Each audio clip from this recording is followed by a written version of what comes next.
Greetings and salutations, everyone. I hope everyone is doing well today.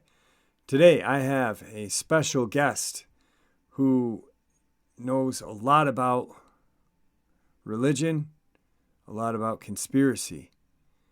Before we get into this, upload a couple links. As you know, I rely on Patreon, PayPal, and my merch to help the channel to continue to grow and go. The links to Patreon and PayPal are in the description below. My merch displayed directly under this video. Also, Dogman Frightening Encounters, Volume 1, 2, and 3, the audiobook versions. They were written and researched by Tom Lyons, narrated and produced by me, Jeffrey Nadolny. Those audiobooks are available on Audible, Amazon, and iTunes, the links to which are also in the description below. Now, everyone, I have taken far too much of your time. Let's get into tonight's upload. Shall we? All right, everybody. Today I have a very special guest, a friend of mine, a friend of the channel. A lot of you guys know and like him. A lot of people have emailed me and asked where he has been. So I have John Bell with us this evening. John, how are you? I'm good. How you doing? I'm doing well. Good to hear your voice. I'm glad you're still hanging in there. Yeah, it's been a while. So pretty much John and I talked about a week ago and decided that we were just going to do an upload because a lot of you guys liked John for his religious knowledge. He had talked about angels being under the Euphrates, conspiracy stuff. Like he's kind of got a little pot of knowledge in front of him. So I guess we're just going to have an open discussion about anything and everything. Right. Yeah, that sounds good. All right. So, speaking of the angel from Euphrates, I remember you saying something that you ran into somebody recently at a gas station or something.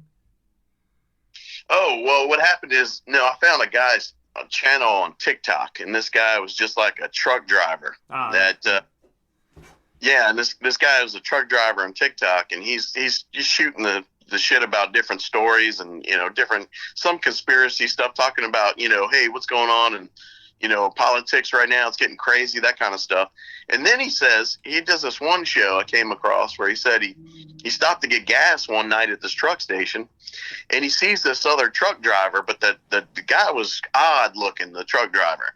He looked like he was trying to dress as a civilian, but he could obviously tell that from a military background that this was a military guy, Mm-hmm. And so he went up and said some military kind of stuff to him that only someone who was in the military would recognize, And they got to talking, and then all of a sudden, this guy starts telling him about some crazy stories, and then he goes on to tell him, hey, you heard about the prison camps underneath the Euphrates rivers right out there, right? And he's like, yeah, I heard something strange about that.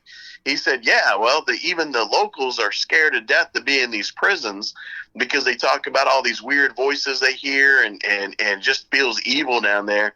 He said, but he had knowledge that he was part of a team that went down there and found an angel that he claimed was chained up underneath this prison out there, under this river. And he gave the exact location. I don't remember it off the top of my head. I can try and find it, but he said that this thing was chained in like gigantic chains, and it was huge. Like this thing was massively huge. And I don't know how much more of the story he went into it, but I had heard the same story before that I had mentioned on one of my shows I did on my channel. And the story went that this guy that was with a military team was investigating this sub levels of this prison, and he found this one large chamber room, whatever, where he found a giant angel. And when I say angel, this thing was like, I'm like 30, 40 foot tall kind of thing. He said it was sitting down and it had chains all over it that was holding it to the ground. And he said the chains are massive. And he said the thing had wings, gigantic wings. And he said the thing spoke to him and said, basically said something to the fact of, you're not supposed to be here. It's not yet my time.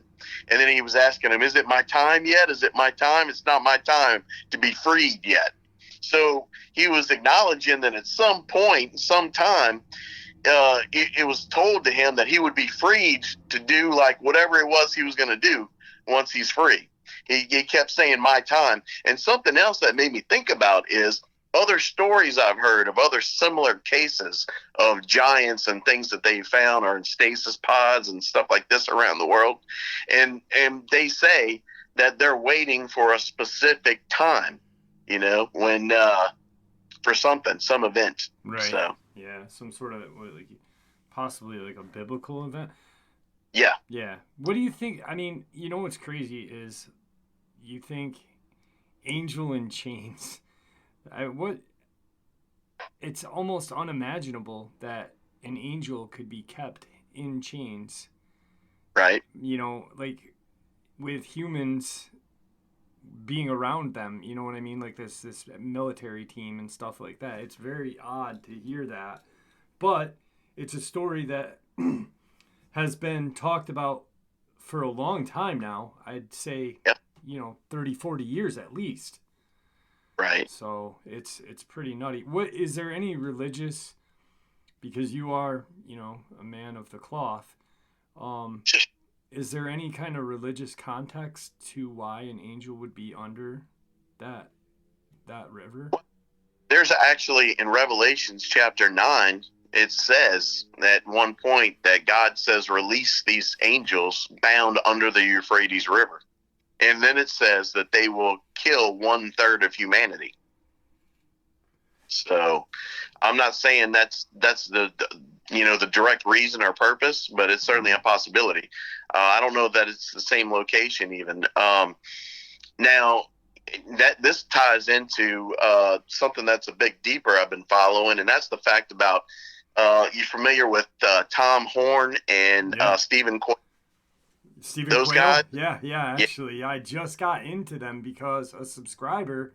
This is amazing. A subscriber sent me a video clip about how and it was a very short video clip, and I aired it on my channel, and I'll tell you the quick story about this, and then you can finish up where you were going. But it just said like the government was using werewolves, and I was like, I wonder who else talks about that. And, right. So then a subscriber of mine who I've made really great friends with almost all of my subscribers that I communicate with, she has sent me she sent me Little Creatures by Stephen Quayle, True Legends, a bunch of other books. You got a whole series. I can tell you his story. By the way, I met him in person. Oh, really? Him, Tom Horn, Stephen Quayle, L.A. Marzulli, those guys.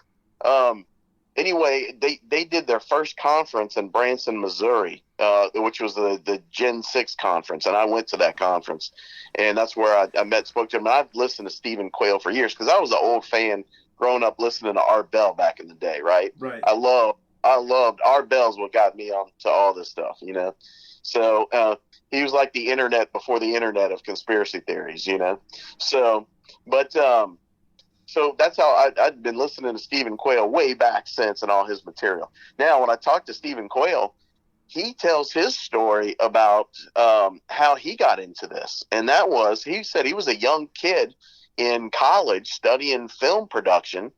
And he said he was just a party kid and didn't think much about anything, like a lot of young people at that age. And he said that one day he's in his room and he sees this person standing in his room, and he's like, "Who are you?" And he said, this person says, "I'm Jesus." And he was like, "Oh, wow. Okay."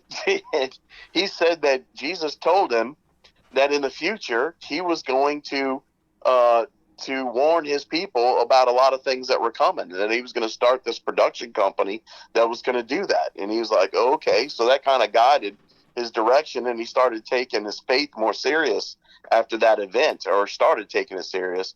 And he said that they created Gen 6 Productions, and they've done a fantastic job. And they've got an entire tape series on DVD and everything else. They really have a great marketing model, because they've created content directly for the audience, and Yeah. and have been able to generate revenue enough to keep their company afloat. He even told me, because I told him I was interested in doing film and making movies on this kind of stuff, and he told me, he was like, well, let me tell you something, man. He's like, you know how much it takes to make one of these films, like even just a low budget film that we're sending straight to an audience? I mean, still saying it takes, several $1,000,000. It's Yeah. not it's not small time stuff. I mean, it's high level, but they've created a great market. I have most of their material. I bought most of their books when I was at the conference. Spent way too much money.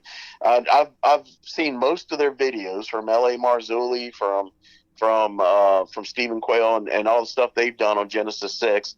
And yeah, they've done a masterful job of proving that that basically that Nephilim walked the earth in the pre-flood days, and that there were giants, cannibalistic giants, that roamed around the earth. That the Smithsonian in modern science that follows Darwinism, and schools and universities don't want you to believe. They don't want you to believe that anything from the Bible could be correct, or sources from the Bible, like the Book of Enoch, that explains the history of the giants. Yeah. So there's the book. I don't know if you've got this book by Stephen Quayle.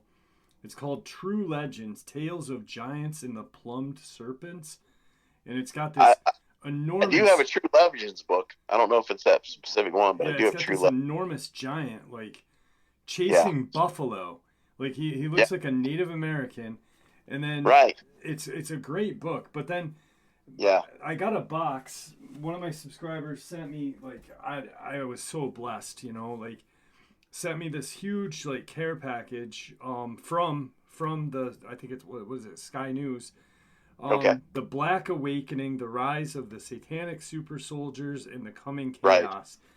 Oh yeah. My dad saw that book, and he like literally took it, and he gave it back to me a week later. Read the whole thing. It's like 700 pages, written by Russ Dizdar. Okay, I don't know. He's with those guys too now, but it's really, really fascinating stuff. And like you said, they make stuff right directly aimed to people like us, right, directly to the audience. They built a financial model that's worked, that I wanted to duplicate, or was hoping to. That they do direct to audience sales, and they've been able to raise enough money to fund their programs and pay for their families and lives.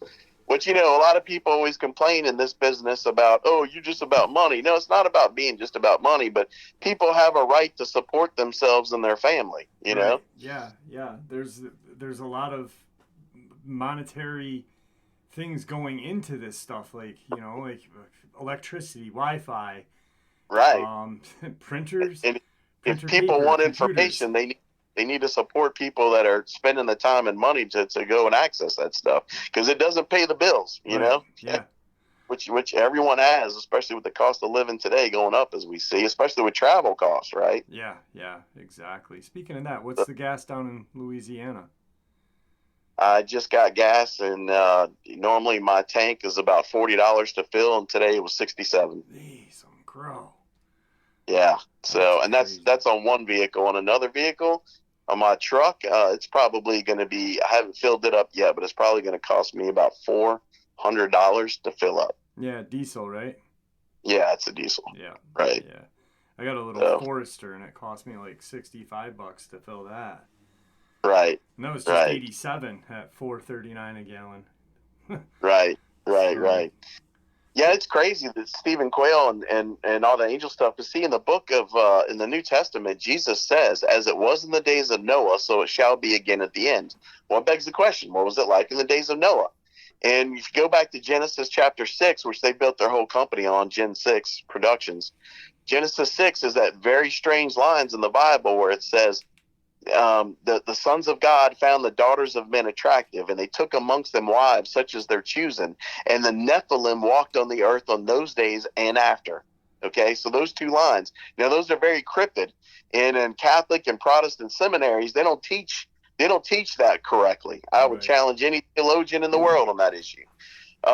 What that's referring to, I claim, as well as many others, is that that's referring to the sons of God, is referring to the angelic realm. And it's explained in the book of Enoch.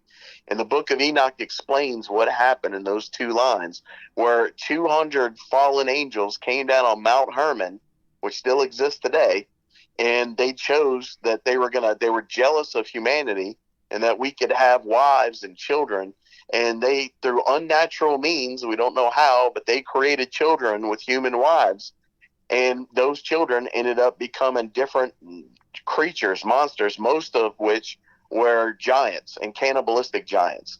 And as the cover of that book you spoke of, that's talking about a true story from American Indian legends, where these American Indian tribes were dealing with these red-headed giants that were attacking their people and eating their people. And so finally, all the Indian tribes united together to try and attack and wipe out this little clan of giants. And they got them to recede into a cave where they were hiding, and so they started a fire in front of the cave to try and smoke them out. And when they would come out, they would all gang up on them to kill them. And the Indians said that, they were really trying to make peace with these creatures if they would stop eating the Indians. But that just wasn't going to happen. So eventually they decided they just had to kill these things. They described them as being over 9 feet tall at the bare minimum, but very large. And they had red hair, double rows of teeth, and 6 fingers on each hand and each foot. And that's why, we're all grown up being told, hey, Indians raise their hand and say, how, when you meet them, right? Well, the reason that is so they could count your fingers from a distance and tell if you were human or not before they got too close. That was the whole purpose of that thing. At least I would argue. Another thing that's neat about this story is later I was researching this thing, and I found an investigator who went into this cave in modern day. We know where it is, and he showed a photograph that he took of a handprint on the ceiling made of soot. Because remember, the story was they were smoking them out with fire, right? There's a sooty handprint to this day, and he put a tape measure on it, took a photograph of it, and it was 19 inches long, this hand. How crazy is that? 19 inches long. So there's plenty of stories like that. And then you've also got the newer stories of the Giant of Kandahar, which L.A. Marzulli does a fantastic job of trying to expound on that story, where he did eyewitness testimony with one of the soldiers that was present at the scene, and then also with the helicopter pilot that came out to pick up the giant when the encounter was done. Are you familiar with that one, the Giant of Kandahar? Jeff? Hello? Did I lose you? Okay. I don't know if we're still live, if you're having complications or not. So, you still there? You there? I heard something. Yeah, I'm right here. Okay, good. I didn't know if I lost you or not. But have you heard of the story of the Giant of Kandahar? Yes. So yeah, L.A. Marzulli, there was a team of soldiers went missing in Kandahar in Afghanistan, and so they sent out a special forces team to go investigate. They come to the mouth of this cave and they find this guy's what we call TA-50. It was just like their LCD stuff, their radios, their equipment, some of the web gear they're wearing. Found all that in a pile at the base of this cave, and then they said that this giant comes out of the cave and with a pike or spear stabs one of the soldiers in the chest and lifts him up off the ground. All the other soldiers lay in a fire in this thing, and he said they took everything they had to bring this guy down. Yeah. And I did a couple of shows about it. Okay. And it was a Marine team or was it an Army Rangers?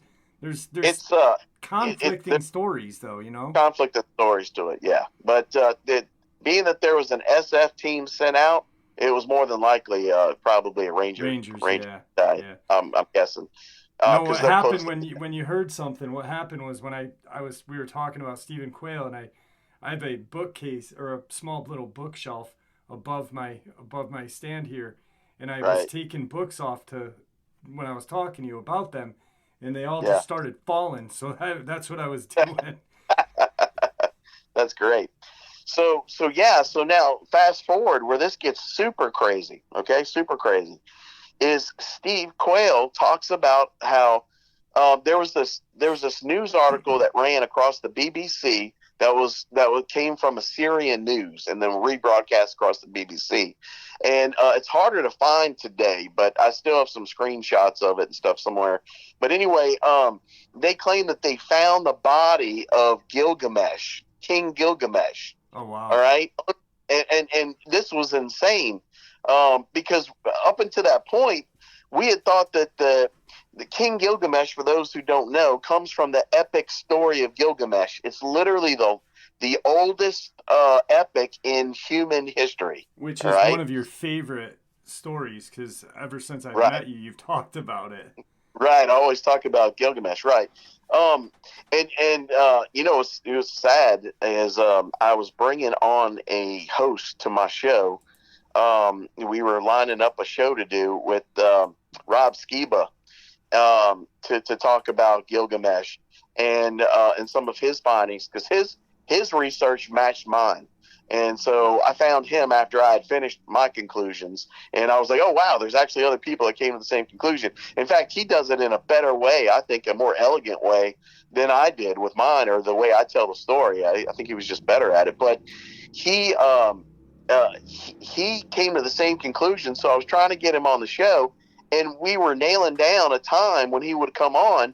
And he said, "Well, I'm going to this conference first, and then I'll come back and come on your show." I still have the email from this. He goes on the conference, he gets COVID, and he dies. That's incredible, man. That's And I was just like, "You got to be kidding me! This is insane, right?" yeah. And it freaked me out. But anyway, back to Gilgamesh. So they found this body. Now they thought that the story of Gilgamesh was just fantasy until they found this body. Now something that's very interesting about the story of Gilgamesh is it's a completely secular story, but it still gives an account of Noah's flood, which is huge. That's gigantic, right? Um, and even ancient Indian tribes, actually all not tribes, I'm missing the word. People from around the world and their cultures all have ancient flood accounts that fit eerily similar to Yeah. the Noah's. Native Right, Americans do a lot of yeah, exactly. right. So with this flood, and that's accounted in the Book of Enoch or in the story of Gilgamesh. I'm sorry. Um, so with Gilgamesh, they and the story of Gilgamesh was found on clay tablets that's written in ancient cuneiform Sanskrit that was found in the library of Assyria in the place of Nineveh. All right, and that's important because you remember the story of Jonah and the whale, Yeah. right? So Jonah was sent by God to warn Nineveh they would be destroyed by God if they didn't convert. Well, Jonah didn't like the Ninevites and didn't want to convert them or warn them. He wanted them to die. So he's like, "Oh, I'm not going to go do that," and tried to run away from God's command. And that's when he was trying to flee on a boat, and he got thrown overboard, and he was swallowed by the whale. And as he's in the belly of the whale, in the deep of the ocean, he's thinking, I think I might reconsider that thing that God asked me to do. Right? Yeah, So absolutely. he gets it out. He goes and warns Nineveh. Well, that's the same place where these tablets come from. And see, too, until they discovered the city of Troy, Yeah. a real city, an archaeological site that they discovered. So they recover the body of Gilgamesh. Now, Stephen Quayle said he received a call from someone claiming to be a special forces soldier, like a Green Beret or something to that effect. And he said that he was present at the site for the recovery of the body of King Gilgamesh. All right. Wow. And he said that his orders were to preserve the DNA at any cost. So if we got to wipe out a whole country, doesn't matter. Preserve that DNA. Yeah. And he said, if I remember correctly, they found a couple of bodies there. They said they were all giants, and they were shipped off by the military to unknown locations. Now, here's something else that's crazy to that story. I later came across a source of Hillary Clinton where someone was pointing out that she was making a request to the federal government, and in the request she said, I request access to the information and the remains of the body of Gilgamesh that was discovered. Really? Yeah, and she went on to say the Nephilim. That's crazy because, like, you know, I mean, you and I have talked about the whole Jack Parsons, L. Ron Hubbard supposed thing with, you know, it's like 9 months later Hillary Clinton was born, some demon thing, like it's a conspiracy, but that's strange that she would be involved. Not really, actually, now that you think about it. She's kind of a Barbara Bush is rumored by many to have been a daughter of Aleister Crowley. Wow, really? Yep. That's incredible. I mean, and it is known Crowley's an evil man. He was an evil man, but he was fascinating, you know, like. Oh yeah, he was very fascinating. He's one of the most fascinating people that ever lived, but also one of the most evil men that ever lived. Yeah, I remember when I probably 16 or 17, and I stumbled. Actually, I was 18, and it was after my Dogman encounter, and I went to a bookstore, a used bookstore, to find information, you know, because there was no computers. It was like 1994, so I ended up getting Diary of a Heroin Addict, which was Crowley's book. Okay. And then I got like a Charles Bukowski book at the same time. But like that Crowley book really opened a lot of doors to research, a lot of things to read, you know, because at that point I was just like, whoa, what's this, you know, and, you know, what is alchemy, and oh my God, you know, because as a kid you don't really know anything like that until you really stumble upon a great book like that, and then you realize how evil of a person he truly was. Oh yeah, I mean he claimed that himself. That's wickedest man alive. Yeah, that's what he called himself, and he truly was aspiring to achieve that, you know. Yeah. In his occult rituals and some of the things that's attributed to him. But I've never found somebody that was more influential in more places in the world and revolving in these high circles of the most influential people that I have than that man. Yeah. It's crazy. Yeah. It seemed like he was in every secret society known to man, you know, like it was unbelievable. And he knew everybody. That's being the most wickedest man alive. You think a lot of people would shun him, but a lot of people were attracted to him for that purpose. Like, I mean, even Jack Parsons was like his protege, kind of, you know. Oh yeah, they were trying to outdo each other in some of the rituals. Yeah, and that were higher level rituals that happened to take place in the 1947 in the Roswell type area. You know. Let me ask you something. The Gilgamesh thing. What do you think the whole purpose of the military wanting the DNA of King Gilgamesh? Do you think it'd be to bring to the Dumbs, and you know, what would be the purpose of it? Normally, I would say absolutely to that question, except not in this case because he's special. He's special.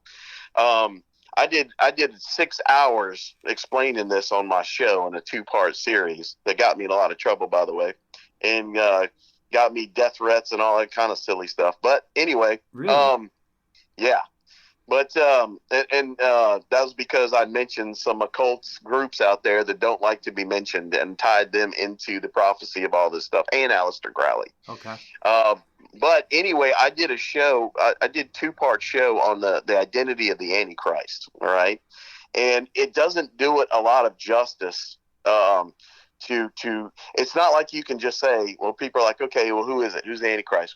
Who is it? Yeah. You can't just say it's this person or that person. It's not that simple. It doesn't work that way. No. At least what I claim, and other if you will, researchers that have come to the same conclusion, and that is basically, I claim in all my research. Now, it doesn't make sense just to say it off the top of your head, but what I do is I do basically a lecture from ancient pre-flood times and then bring that slowly to the present and in full circle. And then it makes more sense to where a logical, reasonable person can say, oh, I can see where you could say this or make that claim. And it kind of makes sense, Mm-hmm. But that said, I claim that the Antichrist is the return of the original Nimrod who built the Tower of Babel. Okay. Right. And God said, first of all, Nimrod was a giant. He was a Nephilim. He was angry at God for having caused the flood that wiped out his people. And he was building the tower with the help of fallen angel technology and knowledge to basically, it was not a tower to reach the skies. It was a stargate. And it was an interdimensional portal. He was trying to open the gates of hell to the imprisoned angels and demons and allow them back into our world, to give them direct access back into our world and back to us. And the Lord said, I have to intervene and stop this because they have the ability to do what it is they're trying to do. They actually have the ability they're trying to do. And they were saying they wanted to storm heaven. It doesn't mean that they're going to storm heaven where God is, but it means it's going to storm the church militant, which is us, which is a part of heaven. The devil wants to destroy God's people and wants to keep them, if at all possible, from attaining what he lost and going to heaven, right? So this is the heaven that he wants to destroy. So God said it's not yet the time, the day, the year, the hour for this to take place, and he stopped it. But that begs the question, when is the right time, day, hour, year? Because I claim today, and we can circle back to this later if you want, but I claim today the Tower of Babel has been, in fact, rebuilt for it to perform its original purpose. However, getting back to Nimrod, so Nimrod, I claim, is the Antichrist. Okay. Now, Nimrod is not a name. Nimrod is a title. And it's a title that means great warrior before the Lord. Now, that sounds favorable, but it's not. It means one who makes war against God and his people. Okay? So what happened is Noah, when you had Noah and the flood, right? Right after the flood, remember there was a big sin that occurred? Remember that? Yes. So one of his sons, right? Remember that had caused a problem? And Noah didn't curse his son who had already received God's blessing, but he cursed his son's son and his son's grandson. Yeah. All right? Yeah. His son's son was Cush, and his grandson was Nimrod, the cursed of God. Okay? So, and they built essentially, which was the New World Order, the one world order at the time of civilization, which Noah could see from his mountaintop down to the Tower of Babel and what was going on in modern society at that time. Okay. You see, so it all interconnects, even though it's crazy. But again, Nimrod is not a name; it's a title. So it begs the question: who is Nimrod? What is his actual name? Now, 6 hours later, I'll just tell you with no justice. I believe it's Gilgamesh. I believe it's King Gilgamesh. If you look at stories of Gilgamesh and Nimrod, they're very similar. They almost perfectly overlap. They don't, but they almost perfectly do.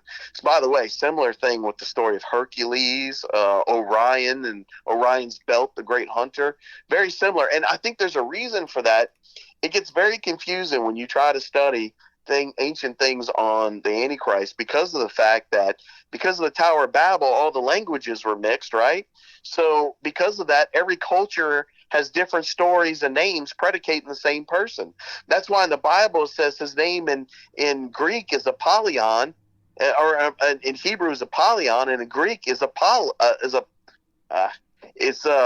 got messed that up. In Greek, it's Apollyon, which in Roman is Apollo, right? And it states that in these different languages, it's different names, right? And it's for that purpose. So I claim that Gilgamesh is the Antichrist, that was Nimrod. If you look at pictures today of statues of Nimrod, they're the exact same statues if you look up statues of Gilgamesh. Right. It's the same. No, it's I the remember same. me and you had this conversation when we first met, and right. you had me do that. So, but we didn't have this conversation about the body of King Gilgamesh. So, yes, him being the Antichrist, are you suggesting that they find the body, they bring the body to a lab, possibly cloned the new Gilgamesh? What's the correlation? That's it. Okay. That's it. So everyone, when people are like, who's the Antichrist? They're thinking, is it this person? Is it Barack Obama? Is it Trump? Is it this person? Is it that person? No. Right.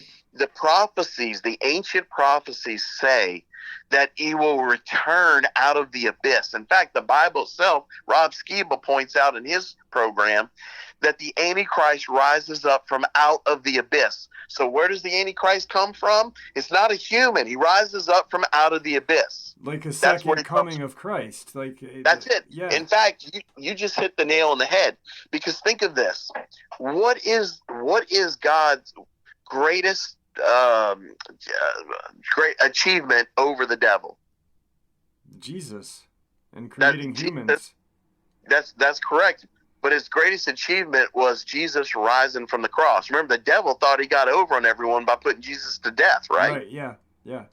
But by Jesus raising to life, triumph of the cross, the resurrection, that was God's greatest achievement over the devil. So we learn in theology, when you study theology, everything the devil does is to mimic and mock God. He knows God. So what do you think the devil is obsessed with? He's obsessed with the resurrection of his son. Right. So you did this, I'm going to do this better, and I'm going to... Right. Yeah, now it makes sense. So what God does naturally through grace, the devil has to do through science, through pharmakia, through occult ritual. You see what I'm saying? To achieve a same or similar effect, if you will. So yes, I once heard a story that the Illuminati, the Satanists, had better accounts of the Book of Enoch than we did. So I got an idea one day. I was like, well, let me try and go find some of their stories that they tell people and see if it doesn't if it can't give me any more light on the Book of Enoch, et cetera, et cetera. I didn't find that, but what I did find is I found a woman who claimed that she converted to Christianity, and she said that she was in the Illuminati, and her job was to train the history to their children of their family as far as being in the Illuminati.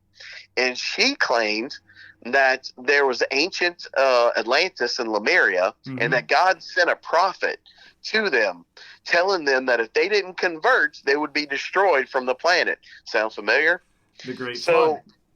Right. So she said that this is the basically even before that story of Atlantis, right? Yeah. But said that she would. I guess it wouldn't be before, but still, she said they killed the prophet and God destroyed Atlantis and Lemuria. But the Illuminati, as well as the Nazis, believed that they were survivors from those refugees that fled Atlantis and Lemuria back in the day. Yeah, I did a show about that just recently with the talking about the Nazi, not underground, but under the ice shelves in the Antarctic, and a lot of information was coming from ancestral. New Schwabenland. New Schwabenland. Yes. New Schwabenland. Yeah, right. The Nazi base after World War II. And that's all ties into the secret space program thing. Yeah. But back to what you had mentioned. So another thing this woman with the Illuminati said is this. She said that they had a thing that they did called rituals, where they would call walk-ins. And she said that they would do human sacrifices where they could take a person and sacrifice him in a cult ritual, to where there would be separation from the soul from the body. But right at that moment, there was this magic moment where she said they could get a demon that they summoned through an occult ritual that could then take over full possession of the body and walk around like you and me, and no one would know the difference. And she called this a walk-in. However, she said that this was not a perfect process, that it was very laborious to the invading soul, the demonic soul, if you will, and it wasn't permanent because the body would kick it out eventually. Now you ask, how and why is that? Well, think about this. If you have a heart transplant, what do you have to do for the rest of your life? My dad had a double kidney transplant, and he's on anti-rejection medicine for the rest of his life. There you go. That's it. See, the body knows every part of your body is on an electromagnetic frequency, like a combination lock, right? And the body knows when you have another part, like, for example, say I try to stick my hand through my desk. I can't do it. Why? My hand is nothing but a collection of atoms. The desk is nothing but a collection of atoms. Why won't my hand go through the desk? There's actually something repelling that force. When the more I push, the more it repels. That's electromagnetic frequency. There's an electromagnetic combination that says this is my hand and that this is my desk. And without changing that frequency, you can't alter that without causing damage to my hand or the desk through force, right? Violent force. It's the same thing.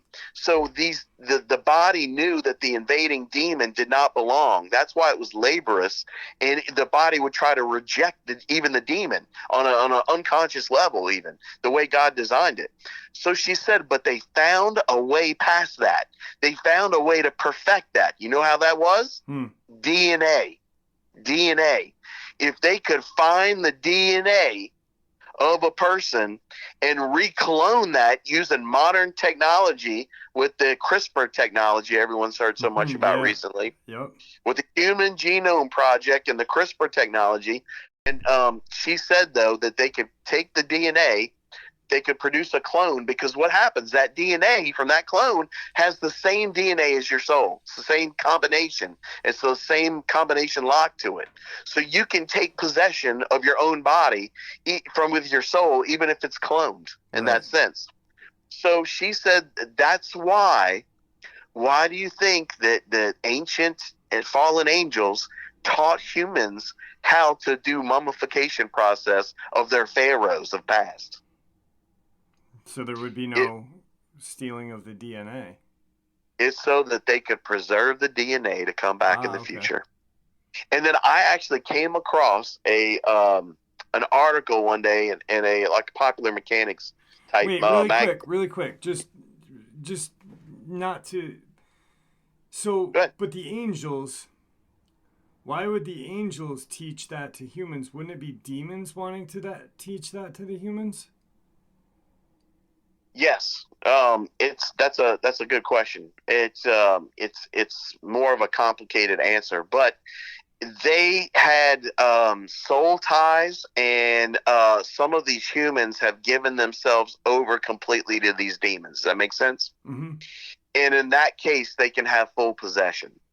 So, and they do this with a genetic line that they're looking for as well, that's conducive to this and to their nature. And so it's a complicated answer, but yeah, there's humans that have see, you can lose your self-possession and not be human by opening yourself in occult rituals and inviting all these demons in and to take over. But in case in point, I don't think Hillary Clinton's a human being. I really don't. I don't either, to be honest. Yeah, and see, that would be an example of something that's called like a perfect possession, right? So we have this ability now. When you do it through a self-will kind of thing, that you're wedding yourself to this horrid nightmare, well, then the body, it doesn't have the same ability to reject it as it did otherwise. Does that make sense? Yeah. And every pharaoh was considered to be a reincarnation of Osiris, and Osiris was the deified version of Nimrod, all the same person. Okay. You see? Yeah. So in their culture, they believe that they're taking on this possession. So that, I think that would give a little bit of an answer to that, because they have this relationship with these demons and give authority to these demons to be able to work in this way.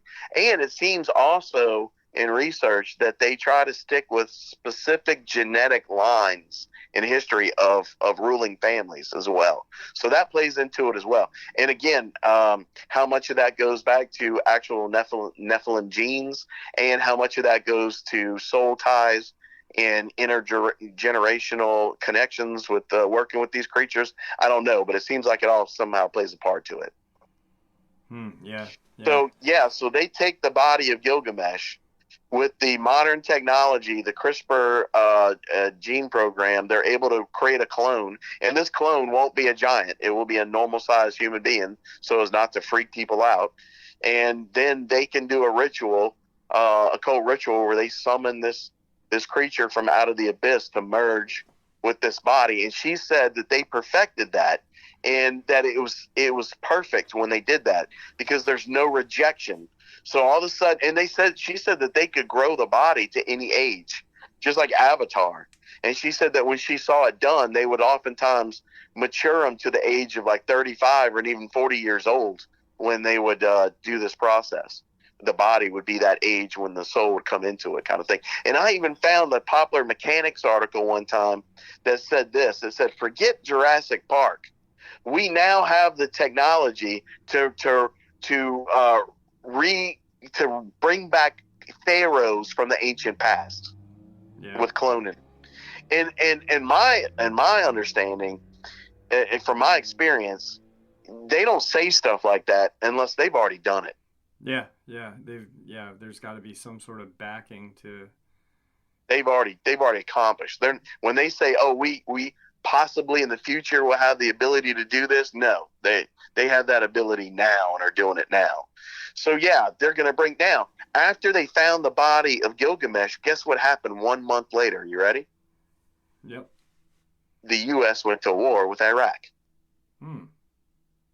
Oh, the excuse of weapons of mass destruction. And by the way, not only were there no weapons of mass destruction, Iraq had absolutely nothing to do with 9/11 at all. Even those are the excuses why we were going to war and attacking them, right? Now, on the first night of that war, guess what happened? Some soldiers wearing all black with no insignia, that means more than likely U.S. Special Forces, attacked the Iraqi Museum. The Iraqi Museum on the first night of the Gulf War. Now, this place has hundreds of priceless artifacts and gold. They only stole the possessions from one exhibit, and one exhibit only. And what was that? The Gilgamesh. It was the personal artifacts of Nimrod. And some claims I've heard that there were rituals on there spelled out on how the possessions of Nimrod, like how to bring him back, kind of thing. Yeah. Okay. And if you study the history, now the story of Gilgamesh, he was obsessed with becoming immortal, to live forever, to become like the angels. That was his obsession, right? And his sole purpose, with all his strength, to try and achieve that. Nimrod, on the other hand, all the prophecies of Nimrod was that he will return to life in the future after death. In fact, the title of Jesus is the sun god. Title of Nimrod was the sun god. Even though one is like son, and one is like my child, right? Still sun god. Another thing is a title of Jesus is he who was, who is, and who always will be. A title of Nimrod was he who was not, and shall be again. See? So there's a lot of similarities, and no matter how deep you want to go down that rabbit hole. But yeah, after we discover the body of Gilgamesh, a month later we go in this war with Iraq. We steal these possessions from the Iraqi Museum, and you can research all that, by the way. No, I vaguely remember hearing about it, and like you said, special forces, CIA, stuff like that, which only makes sense because the things that I've been talking about, on my second half of my uploads every day is a lot of the conspiracy, CIA involvement with the Illuminati, the Right. Bavarian Illuminati, and stuff like that, and Right. they're deep into it, which is scary. Yeah. Right. Right. So, and see, I tie 9/11 into all this, the Twin Towers, Mm-hmm. because if you look at a lot of occult symbolism, um, it's always representing two towers, one meaning like male energy, one meaning female energy. Mm-hmm. Okay. And what that is in Satanism, they believe that when you mix the male energy with the female energy, you get new life. So it's like the two become one. All right, male and female create new life, and of course we see this, we understand this in nature and Christianity and all that. Anyway, well, so I tie this in that the Twin Towers represented that male and female energy, and the two became the one, that it was a prophecy. And you can find the same prophecy in many other ways, and I spelled that out on my channel, on my show when I did it, and I won't go into all that detail, and I used a lot of pictures and stuff like that too to help make it, for it to make sense. But remember, the two towers were destroyed, and they built what in its place? The one world So tower. would that be the Tower of Babel? No, Okay.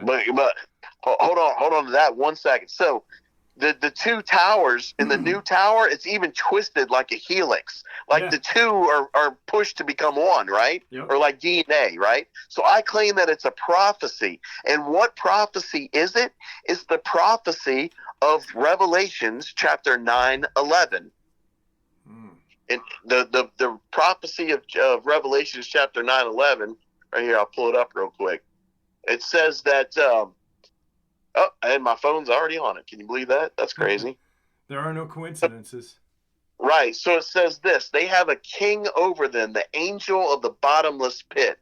His name in Hebrew is Abaddon. In Greek, it's called Apollyon, which in Latin is going to be Apollo. The first woe is past. Behold, two woes are still to come. The sixth angel blew his trumpet, and I heard a voice from the four horns of the golden altar before the Lord say to the sixth angel who had the trumpet, release the four angels who are bound at the great river Euphrates. All right? Mm-hmm. Now, then it says, so the four angels were released, who had been held ready for the hour, the day, the month, and the year to kill 1/3 of all mankind. All right? So I claim this. What was 9/11? 9/11 was a mass, public, satanic, human sacrifice, ushering in what? This Bible verse. They are declaring the time of the Antichrist to reign in the world and the earth is now. Now. Here. Now. And that's what I claim it is. Then right after that, they discover the body of Gilgamesh, right? How crazy is that? That is pretty crazy. That's pretty mind. Wow. Now, I'll remind you of something else, too. Do you remember a while back? You remember when Jesus was born, you had the star constellations that basically showed the coming of Jesus, like the Magi and the kings, right? I vaguely remember that through church so school and stuff like that. that whole constellation was eerily mimicked again recently, just a few years ago. Okay, on no, I'm gonna see if I pull this up. November 2016, September 17th of November 2016. They have the Revelation sign. People who are listening can look this up. They can look up the Revelation. Just look up Revelation 12 sign, September 23rd, 2017. 2017. Revelation 12 sign, September 23rd, 2017. And you will see that the coming of Christ is mimicked again with the woman clothed by the sun above the stars, and a body coming through, a planetary body coming through the birth canal, showing that a great king is coming. However, it was the king of war this time. So again, The devil always mimics what God does. And just as the constellation showed the coming of Jesus, it also showed the coming, I claim, of when they performed the ritual that brought the Antichrist back into this world. Do Which hadn't you know been how done. hard that is for, like, if someone didn't, like, really, like, think about this stuff a lot? That Right. is so hard for someone to just wrap their mind around. Oh, yeah. Yeah. But And it makes sense, and that's the scariest part about it, is that it does make sense. yeah, and ask me why I left the state police to become to become a religious and a priest at one time. And the answer to that is because God gave me visions about all of this stuff coming. And that's what started me on the research of all this and everything else. And in a nutshell, the Lord told me in August of 1996, I was in a religious order in Cheshire, Connecticut. And I went in to pray in the chapel one day, and all of a sudden this information just, boom, popped in my head. And it said that, in a nutshell, it said that in the near future, the United States is going to fall. And it's going to fall completely and utterly, and it'll never be what it once was again. And it said the reason it's going to fall is because our politicians are selling us out. Called them Judases. It said the reason our politicians are selling us out is because they're creating a one world government, a new world order. This one world government, this new world order, will be headed by the Antichrist that's foretold to come in sacred scripture. And it will be like Nazism on a worldwide scale. Yeah. And then it told me that there will be a sign before the rapid rise of the Antichrist to power will be a new and great schism that will take place in the Catholic Church. And right now with Francis, I think that many Catholics would agree that that's going on right now. I am no fan of Francis whatsoever. I think he's completely evil for many reasons. Did you see the speaking of Francis? Yeah. When he just disappeared? No. There was like it was during COVID. Yeah. And he was outside or in his window. He was outside. It's called a Wednesday address, and he started to go back in, and then he disappeared. Gone. Yeah. Gone. I did see that. Yeah. What the heck? I did see that. I mean, there's been people saying like possibly a hologram, but he was very solid. Right. You know, like that was just and I've watched that video. I've slowed it down. I've right. That's pretty creepy. That's a scary video to watch. It is very creepy. I have seen that, and I don't have an explanation for that, other than I do not think that he is a good or holy person. No. Is it like what is it? The Black Pope.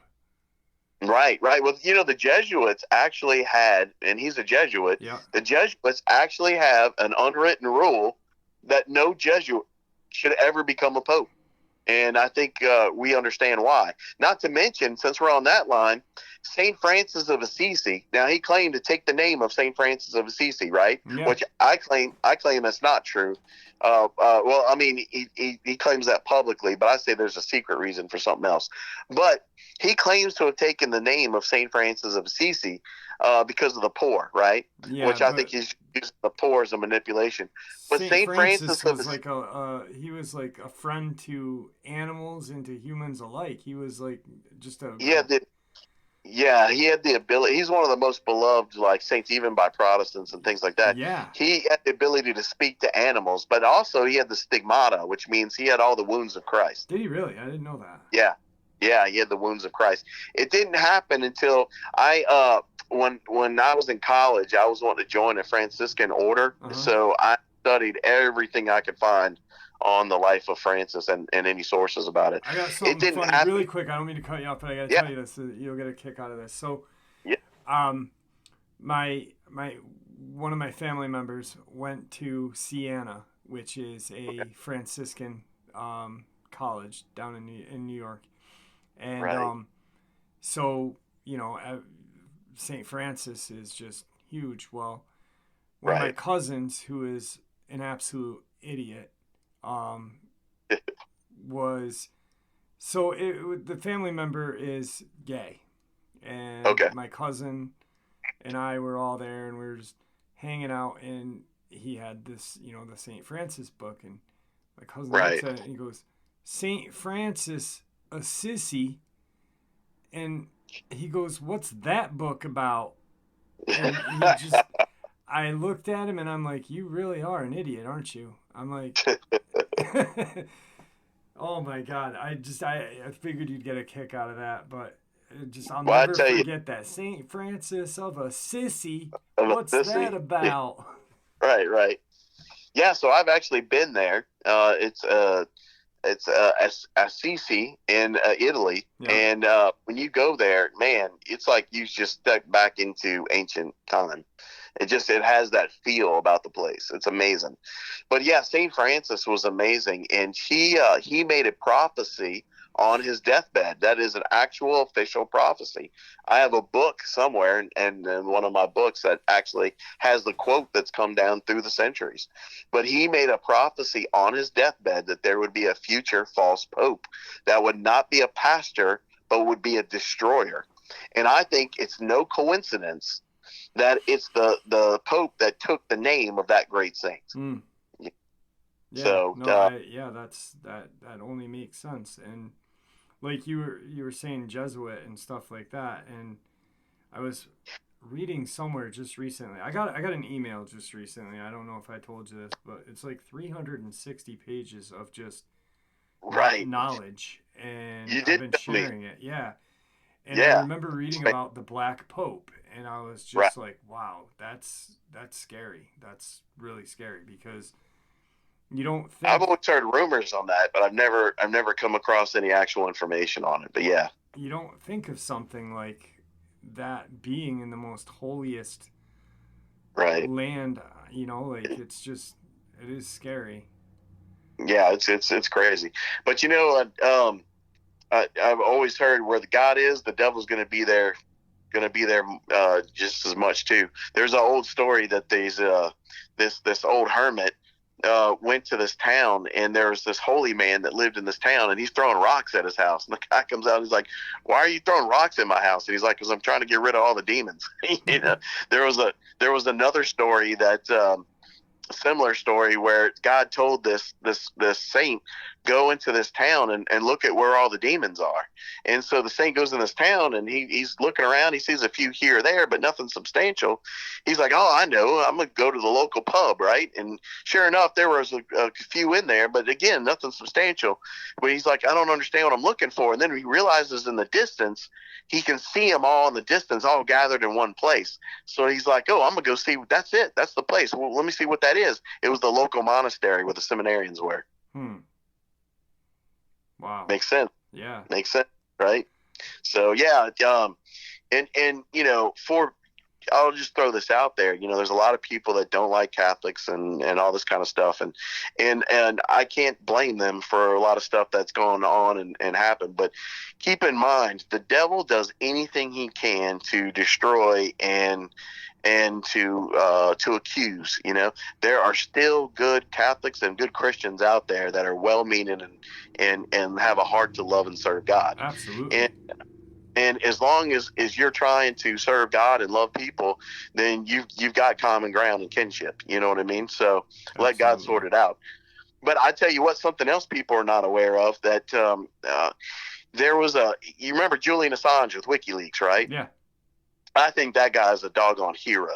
Um, just like I think Edward Snowden's a hero. But anyway, Julian Assange released a WikiLeaks of Hillary, which I like to call her Hillary, Mm-hmm. because but with George Soros and Obama, where the three of them are talking, and this is the private email that Julian Assange released to the public. No wonder they're trying to kill that man so much now. Yeah. But anyway, it said in that email that she said, "I hate Catholics because they're one of the biggest constituents against me, that are always causing the problems against me, my campaign, my election, and et cetera, et cetera." And she said, Well, she said that what we did in the Arab Spring, taking credit for the Arab Spring in Egypt, she said that was so successful that we should use the same covert spy tactics, if you will, against the Vatican, and we should replace the existing pope with another person that's not going to serve the church and God, but will serve our own personal agenda.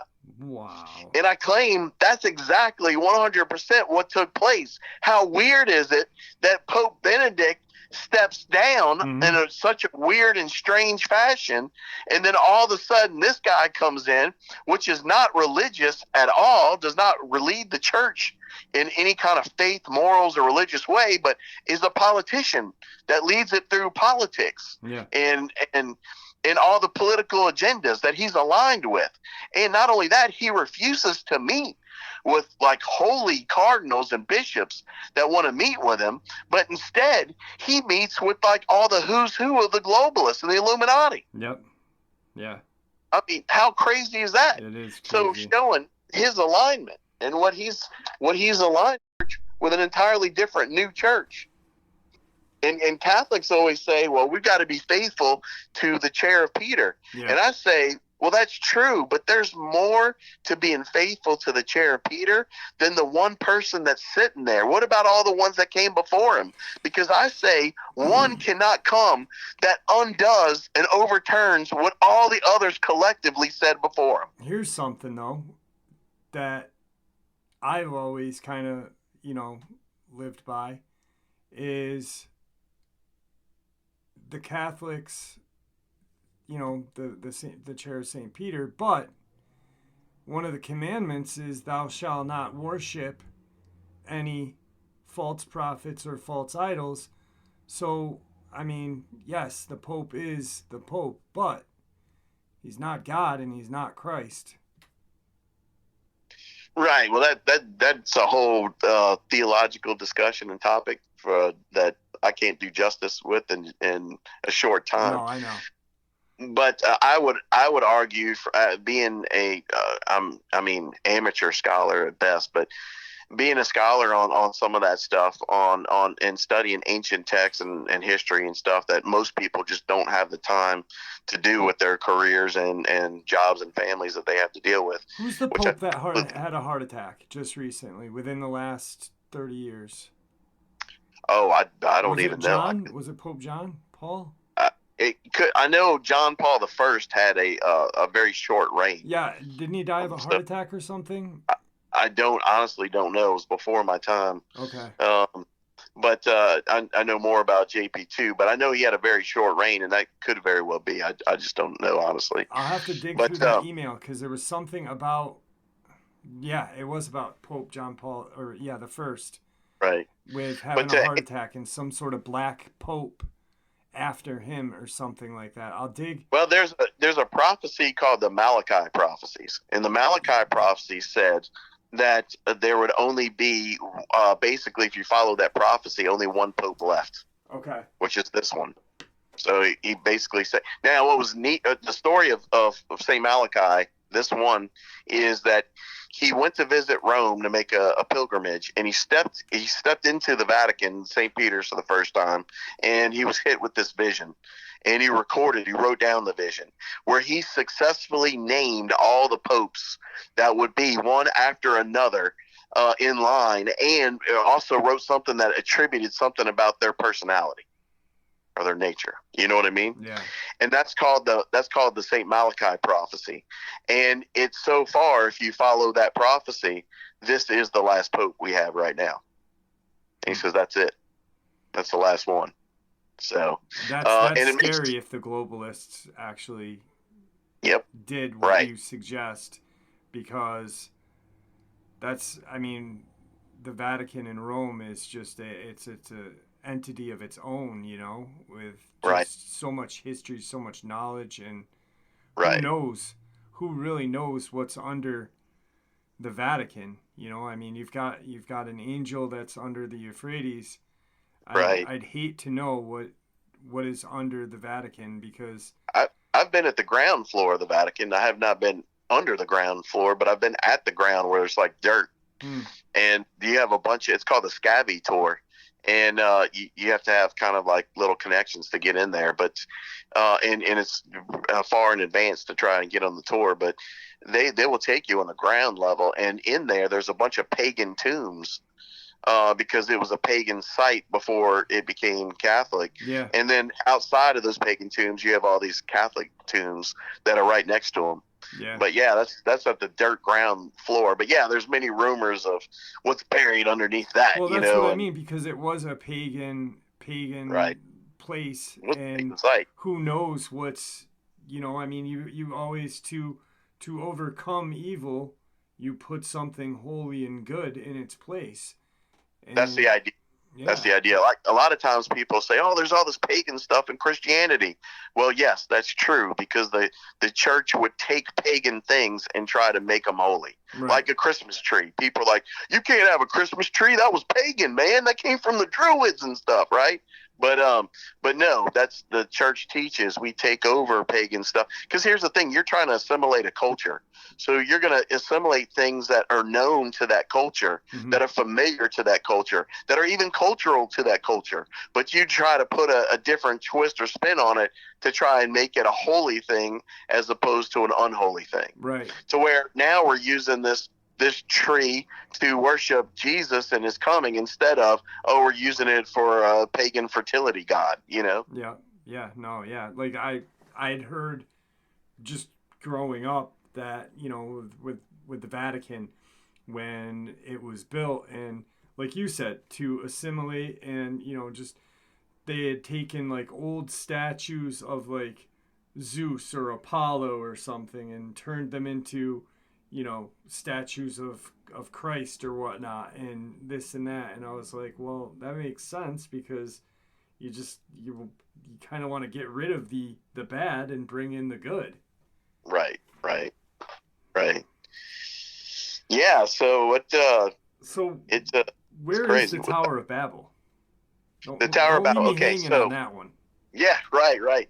So the Tower of Babel, I claim, as well as many others who are much smarter than I am, I claim is the Sarin Hadron Collider under Switzerland and France. CERN. CERN. Now, by the way, CERN is, I claim, is a acronym. It's a short abbreviation for a larger name that is spelt the same way, Ceranos. Ceranos is a druid god, is a horned god of the underworld who comes back into this world to bring us destruction. Ceranos.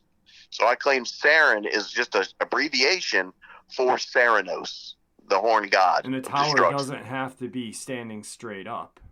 No, in fact, the tower had nothing to do. That was only like a child's story. Hey, Mom, where do babies come from? It was a child's story, so people could understand a basic concept of it. It wasn't something to try and reach the heavens physically, at least tall wise. It was to try to reach the heavens through an interdimensional opening and gateway. Right. And that's what it was. Also, CERN, the CERN Hadron Collider, is built on an ancient site that was dedicated to a temple site dedicated to Apollo, which is another name for Osiris, which is another name for Nimrod, which is another name for, I claim, Gilgamesh. I try to tie Gilgamesh into those in the claim, but that we absolutely know. Also, on top of that, if you look at the symbol that CERN uses, it's literally a 666 that's superimposed on each other.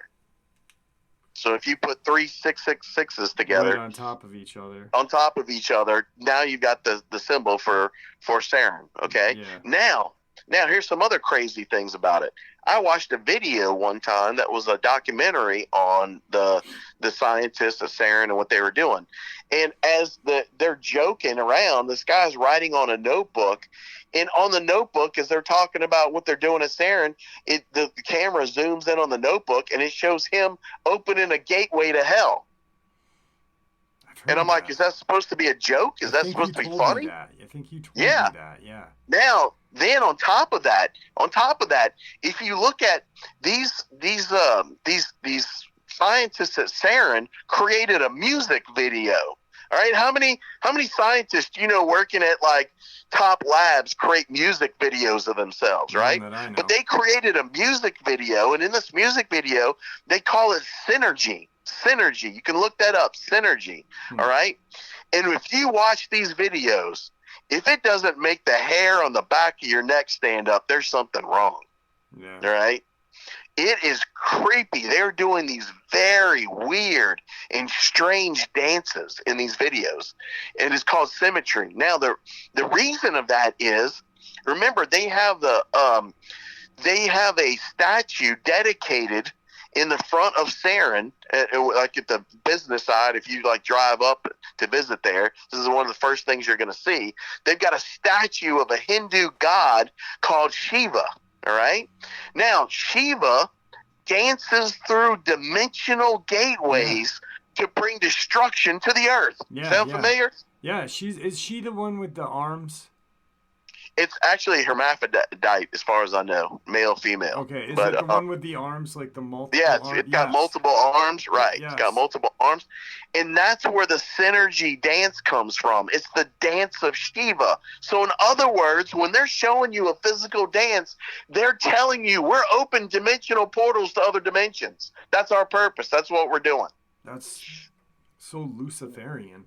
That's the whole point. It's completely Luciferian. Right. It's completely Luciferian. I remember when I first found out about that, and I wasn't afraid. Like, I actually was afraid of it, not because of, like, I didn't really think into the context of what we were talking about now, but I was afraid of the destruction of the planet. You know, like, I was just like, what are we doing stuff like that for underground? Like that. And it's a good reason you say that, because what you're referring to is some discussion that was going on, because CERN said that they had the ability possibly to create what's called micro black holes, right? Now, Stephen Hawking, as well as some other well-known physicists, but Stephen Hawking warned that this is extremely dangerous, and we should not be risking that at all. You could accidentally unintentionally create a black hole that could suck our entire planet into it. Yeah. And that's not the kind of thing you want to play around with. No. You know what I'm saying? No. So he was warning them that they should not be doing this at all. By the way, this place this is the most advanced research center built in the history of the world. This is no small feat. It took them decades to build it, and at extreme cost. And the United States paid for half of it. Literally, straight up paid for half of it themselves. But there's so many connections. The more you study this, the darker it gets. First of all, Switzerland had a tunnel opening where they filmed a big ceremony that they did. Do you remember that? No.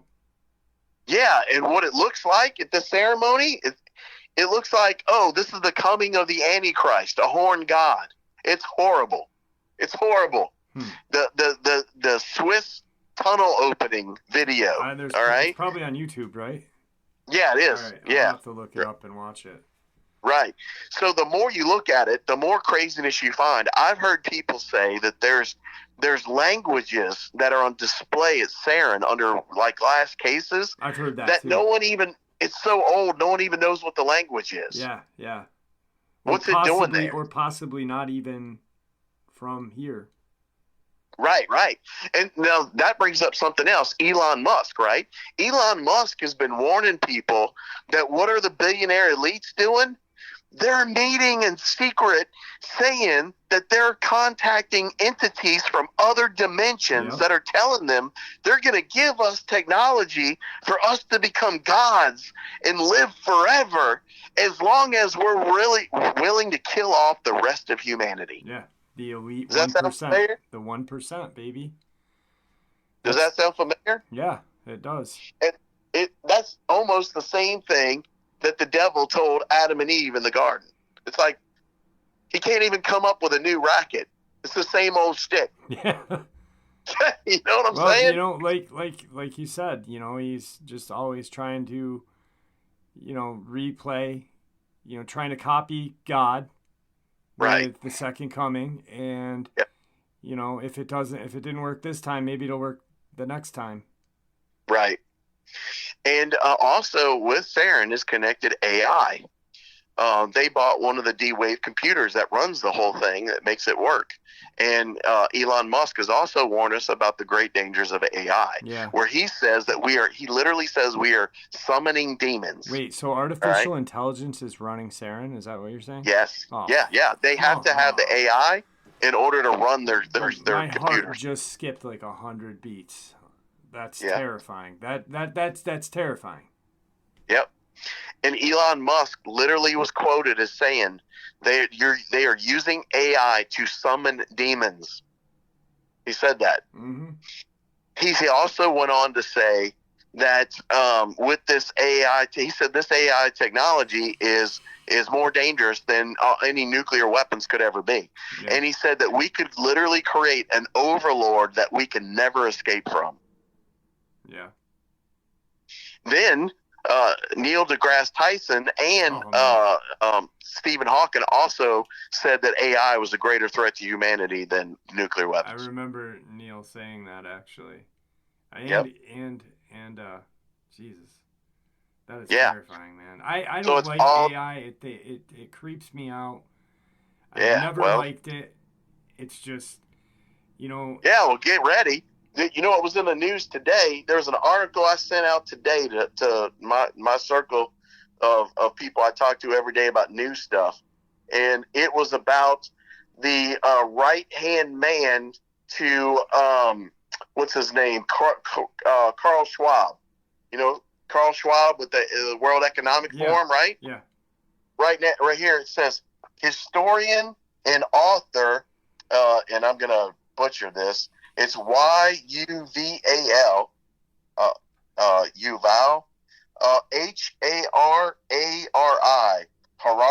Yuval Harari, a top advisor to Klaus Schwab's and member of that World Economic Forum, is being called out online as one of the key players in the globalist Great Reset agenda. Well, when it comes to high-tech surveillance and integration of the human body with computers, AI, and other futuristic technology, Herrera isn't shy about where he thinks we're headed. He's basically saying we're going to merge with technology to become gods through AI, and he also says that it's going to eliminate free will. And this is Carl Schwab's right-hand guy. Send me that link, will you, please? Will do. Thank you. That's terrifying, man. I don't know. Humanity now, in our steps of they're talking about the mark of the beast technology and transhumanism. Yeah. That's what they're talking about. It just seems like every time we make a quote unquote greater step in technology, it's just something evil, and it's terrifying to me. To me, it's absolutely terrifying, and that's another reason why I wanted to start talking about these conspiracies and things like that, because I think that everything is connected, and if you talk about one thing, you got to talk about it all. That's the way I'm looking at it. But right. And the World Economic Forum unveils new digital ID plan. Oh, that's wonderful. That's right with those guys. And see, here's what's coming next. When you talk about if you get on the subject of jabs, can we say that? Is that good? Yeah. Okay. So I claim personally that those things, and there's, I think, lots of smarter people than me and tons of research now to back this up, that is absolute poison. It's absolute evil. It's not for health. It's for gene therapy to change and alter your genes, which, by the way, that again is not something new. Right. That is what the devil did in the Old Testament. in the pre-flood times. He was doing a human gene program where he was changing genes. Why? Because of, like what we said, the devil wants to recreate mankind in his own twisted image and away from the image and likeness of God himself. Yeah. And some doctors have suggested, how much genes can you alter? How much genes can you change before technically you're no longer human? Yeah. Technically you're no longer in the image and likeness of God anymore. Or technically before you're owned as under a patent to some organization or corporation. Yeah. Yeah. No, I was talking about that the other day to somebody. I thought it was you, but it wasn't. But with like the CRISPR. Now, we are not the only people that have that. The Chinese do as well. Oh, yeah. And I think that when they're altering these genes with that, they're doing it to create something far worse than our super soldier program. Right. Something that just pretty much resembles a demon that cannot be stopped. You know, like, there's just too many things. Like, okay, I had a guy on, he was sharing an encounter he had when he was over in, I believe, the first Gulf War. Mm-hmm. And he was talking about seeing a chimera. Right. Now, I myself, you know, he didn't want to believe what he saw, but after a while he kind of was like, wow, I really did see that. But right. I was thinking that, you know, the global elites are creating these things as their own kind of secret army and just once in a while placing them in like a war zone where there's both sides of, you know, hey, there's inner fighting, there's fighting going on. You got Americans here, you've got Iraqis here. Put one down. Let's see what happens. Let's see how many it kills of both sides. You know that's been going on. That's been happening. Yeah. In fact, there's a video now that's very hard to find. It's been wiped, okay? But I had two previous videos of the ambassador of Syria going before the UN and begging the UN to stop the United States from using genetically modified soldiers in war zones in their country. Now, when I say genetically modified human, that means non-human super soldier. Right. He wasn't going to go before the UN and say, stop sending cryptids, monsters, and werewolves into war zones. Exactly. He went in there and said, stop using genetically modified soldiers. Now, China came out with an article saying they're using tons of genetically modified stuff and soldiers on their platforms and programs. Yeah. And even Putin was recorded one time as saying that one of the biggest threats to the world, aside from AI, which he also said, was genetically modified super soldiers, GMO super soldiers. Yeah. These are non-humans that they're talking about. Yeah. They're talking about non-humans. So yes, they've been creating non-humans and they have been putting them and testing them in these programs. And that's one of the things I always wanted to try and tell Victor about if I'd ever talked to him, which is this. I think for me personally, the reason that they created these Dogman programs in the DUMBs in the U.S. is because of the World Economic Forum's Agenda 21, Agenda for 21st Century, which is they want to remove all people from rural areas and force them into major cities where they can be chip tracked and controlled. And how they don't have the ability to move all these people out of those rural areas. So how do you do it? By sending monsters in there that are invading species. Then that's a perfect way to scare people out of rural areas toward the city. Yeah, it just pretty much herds them into the city. Yeah, it's a herding program, and that's why they're being strategically released into rural areas. for that purpose. Mm-hmm. And I can't tell you how many stories I've heard of people that were eyewitnesses that claim that they've had encounters with these creatures or others. And they said their response is, I'm getting the hell out of here. And my wife said she's divorcing me if we don't move to the city, that we're moving to, larger areas of population or people where you're not going to have these problems. And that's Agenda 21. Something else people don't understand, the Great Reset, this was all done already again in China. See, who created modern China? Well, the globalists, the Rockefellers, they created modern China. They put Mao Zedong into power. They made him communist. They are the ones that pushed Mao Zedong to perform the Great Plan, kill 1 billion of his own people. No, all right, that's Mao Zedong of China. There's a video on YouTube where it said like world leaders who killed more people, and literally to where Hitler was, it was probably 3 to 4 times the size. Like they did like a graph bar, kind of like that, and it was just like wow. And that's that's the country that pretty much owns America now. Now, see, that's the thing. They don't want to paint China as the real problem of our future. They want every other bad guy they can come up with. They don't want us pointing fingers at China, which is a bigger problem. Mm-hmm. However, that said, what people don't realize is this whole Great Reset we're doing right now, the Build Back Better. Mm-hmm. China was their beta test for that. Yeah, it was their model. Yep. And Mao Zedong called it not the Great Reset, but the Great Plan. And what did he do in his Great Plan? Moved everyone out of rural areas and forced them into the modern cities. Yep, these bleak gray cities. So what they did was the globalists created that. They ran that as a test to see where they were strong, where they were weak, where they needed to improve before they did the same exact plan to the world. Here's something. I wonder if the original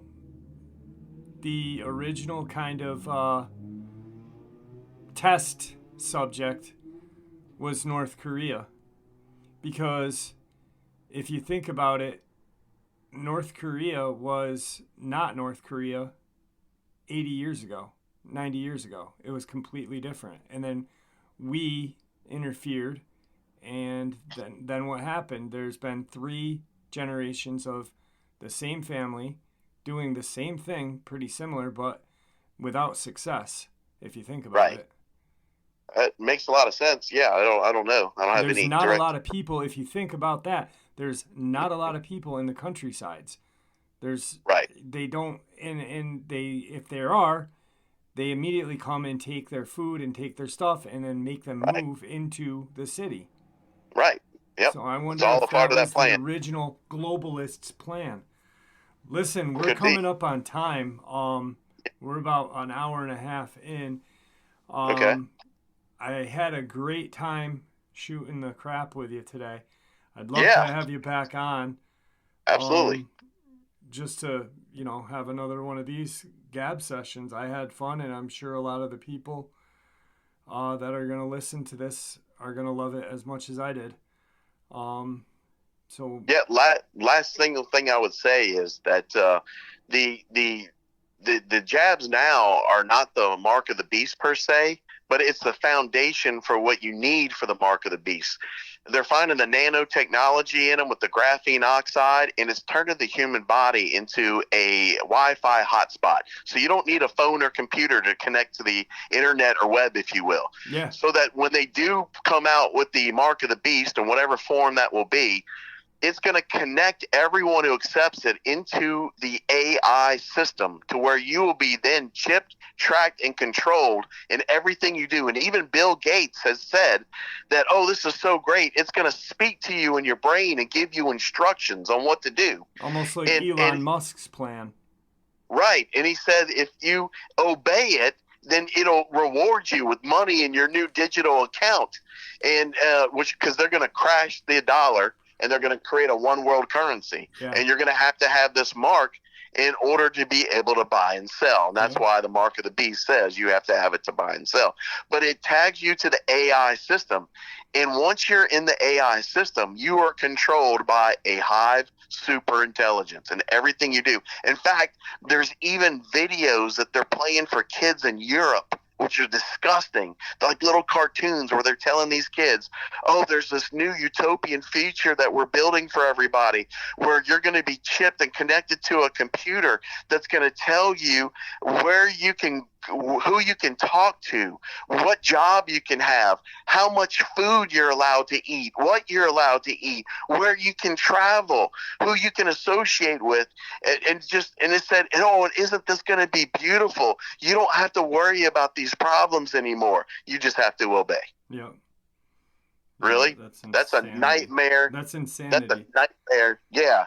And then you talked about the transhumanism on top of that, where they just want us to merge with machine, which is the opposite of what Christ says. Christ says it's not about merging with technology that we're going to find what makes us immortal. It's by perfecting the virtues and becoming holy.